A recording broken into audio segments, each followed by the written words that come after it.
Hi ಎಲ್ಲರಿಗೂ ನಮಸ್ಕಾರ. ನಾನು ನಿಮ್ಮ ಆಶು ಆಚಾರ್ಯ. ನಾನಿವತ್ತು ಹಲಸಿನ ಹಣ್ಣಿನ ಕಡಬನ್ನು ಮಾಡೋದು ಹೇಗೆ ಅಂತ ತೋರಿಸ್ಕೊಡ್ತೀನಿ. ಇದಕ್ಕೆ ಬೇಕಾಗಿರುವ ಸಾಮಗ್ರಿಗಳನ್ನು ನೀವು ನೋಟ್ ಮಾಡ್ಕೊಳ್ಳಿ. ಹಾಗೆಯೇ ನನ್ನ ಚಾನಲನ್ನು ಶೇರ್ ಮತ್ತು ಸಬ್ಸ್ಕ್ರೈಬ್ ಮಾಡೋದನ್ನು ಮರಿಬೇಡಿ. ಇದಕ್ಕೆ ಬೇಕಾಗಿರುವಂಥ ಸಾಮಗ್ರಿ ಅಂದರೆ ಅಕ್ಕಿಯನ್ನು 1 kgಯಷ್ಟು ತೆಗೆದುಕೊಂಡು ಅದನ್ನು ಚೆನ್ನಾಗಿ ತೊಳೆದು ಅದರ ನೀರೆಲ್ಲ ಡ್ರೈ ಆಗೋ ಥರ ಮಾಡಿ.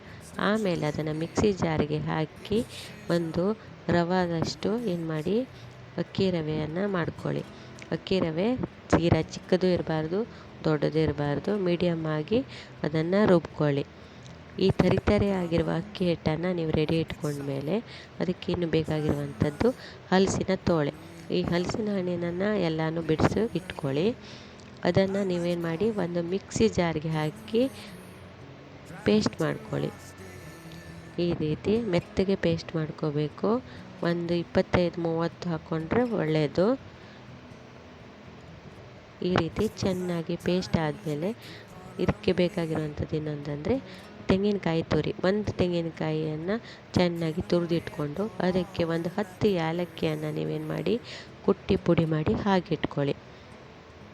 ಹಾಗೆಯೇ ಬೆಲ್ಲವನ್ನು 1/4 kgಯಷ್ಟು ತುರಿದಿಟ್ಕೊಳ್ಳಿ. ಆಮೇಲೆ ಒಂದಿಷ್ಟು ಗೇರು ಎಲೆಯನ್ನು ನೀವು ತೆಗೆದಿಟ್ಕೊಳ್ಳಿ. ನೀವು ಹಲಸಿನ ಎಲೆ, ಅರಿಶಿಣದ ಎಲೆ, ಬಾಳೆ ಎಲೆ ಕೂಡ ಉಪಯೋಗಿಸ್ಬೋದು. ಆಮೇಲೆ ಮಿಕ್ಸ್ ಮಾಡ್ಕೊಂಡಿರುವಂತಹ ಈ ಅಕ್ಕಿ ಹಿಟ್ಟಿಗೆ ತೆಂಗಿನಕಾಯಿ ತುರಿಯನ್ನು ಎಲ್ಲ ಹಾಕಿ ಚೆನ್ನಾಗಿ ಮಿಕ್ಸ್ ಮಾಡ್ಕೊಳ್ಳಿ. ಏಲಕ್ಕಿ ಸಿಪ್ಪೆ ಕೂಡ ಅದರಲ್ಲಿದ್ದರೆ ಇನ್ನೂ ಪರಿಮಳ ಜಾಸ್ತಿ ಇರುತ್ತೆ. ಅದಕ್ಕೆ 1 ಹಿಡಿಯಷ್ಟು ಉಪ್ಪನ್ನು ಹಾಕಿ ನಿಮಗೆ ಎಷ್ಟು ರುಚಿಗೆ ಬೇಕೋ ಅಷ್ಟು ಉಪ್ಪನ್ನು ಹಾಕ್ಕೊಳ್ಳಿ. ಆಮೇಲೆ ನಾವು ತುರ್ಕೊಂಡಿರುವಂಥ ಬೆಲ್ಲನ ಹಾಕ್ಕೋಬೇಕು. 1/4 kg ಬೆಲ್ಲ ಸರಿಯಾಗತ್ತೆ. ನಿಮಗೆ ಸಿಹಿ ಎಷ್ಟು ಬೇಕು ನೋಡಿ ಹಾಕ್ಕೊಳ್ಳಿ. ಆಮೇಲೆ ಅದನ್ನೆಲ್ಲ ಚೆನ್ನಾಗಿ ಮಿಕ್ಸ್ ಮಾಡ್ಕೊಳ್ಳಿ. ಆಮೇಲೆ ರುಬ್ಕೊಂಡಿರುವಂಥ ಹಲಸಿನ ಹಣ್ಣಿನ ಪೇಸ್ಟನ್ನು ಅದಕ್ಕೆ ಹಾಕ್ಕೊಳ್ಳಿ. ಎಲ್ಲ ಪೇಸ್ಟನ್ನು ಹಾಕ್ಕೊಳ್ಳಿ. ಒಂದು 25-30 ಹಲಸಿನ ಹಣ್ಣಿನ ತೋಳೆ ಸರಿಯಾಗತ್ತೆ.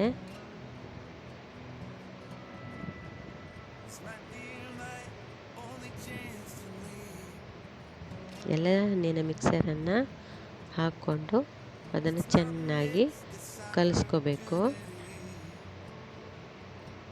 ಚೆನ್ನಾಗಿ ಕಲಿಸ್ಕೊಂಡ್ಮೇಲೆ ಎಲ್ಲ ನೀಟಾಗಿ ಮಿಕ್ಸ್ ಆಗಬೇಕು. ಅದು ಈ ರೀತಿಯಾಗಿ ಮಿಕ್ಸ್ ಆಗಿರುತ್ತೆ. ಈ ರೀತಿ ಬಣ್ಣ ಕೂಡ ನೋಡಿ ಬದಲಾಗಿದೆ, ಹಳದಿಯಾಗಿ.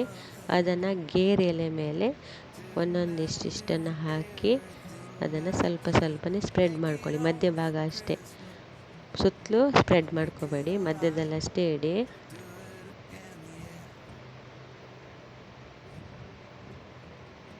ಎಲ್ಲ ಇದನ್ನು ಮಿಕ್ಸರನ್ನು ಎಲ್ಲ ಗೇರು ಎಲೆ ಮೇಲೆ ಹಾಕ್ಕೊಳ್ಳಿ.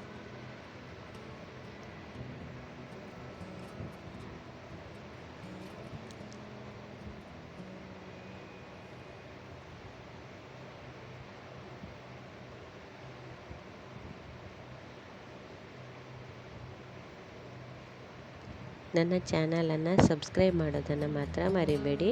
ಇನ್ನೂ ಇಂಟ್ರೆಸ್ಟಿಂಗ್ ವಿಡಿಯೋಗಳನ್ನು ನಾನು ಅಪ್ಲೋಡ್ ಮಾಡ್ತಾ ಇರ್ತೀನಿ. ಇವಾಗ ಅದರ ಮೇಲೆ ಇನ್ನೊಂದು ಗೇರು ಎಲೆನ ಈ ರೀತಿ ಮುಚ್ಕೊಳ್ಳಿ. ಯಾಕಂದರೆ ಬಿಸಿ ಶಾಖ ಬಂದಾಗ ಆ ನೀರು ಅದ್ರ ಮೇಲೆ ಬಿದ್ದು ಅದು ಮತ್ತೆ ಮೆತ್ತಗಾಗಬಾರ್ದು ಅಂತ. ಆಮೇಲೆ ಒಂದಕ್ಕೊಂದು ಅಂಟ್ಕೋಬಾರ್ದು.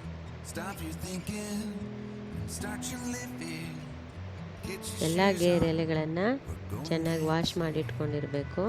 ಈ ರೀತಿ ಒಂದು ಇಡ್ಲಿ ಪಾತ್ರೆಗೆ ಎಲ್ಲ ಗೇರು ಎಲೆನ ನಾನು ಹರಡ್ಕೊಂಡಿದ್ದೀನಿ. ಅದು ಉಗಿ ಒಂದೇ ಸಮನೆ ಮೇಲಕ್ಕೆ ಬರಬಾರದು ಅಂತ. ಆಮೇಲೆ ಒಂದೊಂದಾಗಿ ಮಾಡ್ಕೊಂಡಿರುವಂಥ ಕಡುಬನ್ನು ಅದ್ರ ಮೇಲೆ ಇಟ್ಕೋಬೇಕು. ಎಲ್ಲ ಕಡುಬನ್ನು ಒಟ್ಟಿಗೆ ಇಟ್ಕೊಳ್ಳಿ, ನಡೆಯುತ್ತೆ. ಒಂದು 25-30 ಕಡುಬು ಹಾಕ್ಬೋದು.